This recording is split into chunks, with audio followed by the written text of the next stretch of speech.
Yon, kamusta mga ka-DIY? For today's video, gagawa tayo ng battery para sa ating 100 watts na outdoor type na wall mounted. So, bale itong process natin. So, syempre gamit muna tayo ng safety gloves natin sa kabilang side lang ng kamay natin kasi yung spot welding natin sensitive. So, as per description or manual, hindi pwedeng mahawakan yung dulo ng pang-spot natin. Possible magkaroon ng problem.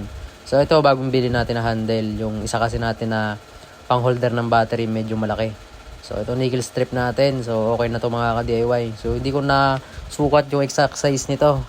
Pero sa gantong setup, pang emergency light goods na to. So tamang setting lang ng ating spot welding sa 35T lang. Ang gamit ko pala ay Glitter 801H mga ka-DIY. So ito na. Spot welding muna natin tong 4 na peraso. So 8 pieces nga pala gagamitin natin mga ka-DIY para sa ating emergency light. So ang total capacity ay 32 Ah na 3.2 volts live VO4 battery. So ito mga ka-DIY, napakagandang spot welding na gamitin dito sa ating mga DIY project. Heavy duty na siya, hindi mo na kailangan na bantayan para malobat pa kasi plug and play na sa AC natin. So ito, tapos na negative side, positive side naman tayo.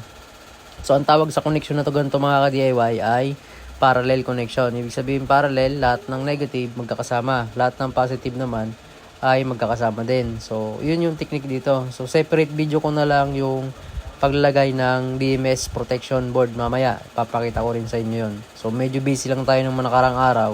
Kasi madaming repair. Tapos, madami din tayong mga tinatapos na mga pending natin. So, eto. So, tapos na yung ating 4 na perasong battery na nakaka-parallel.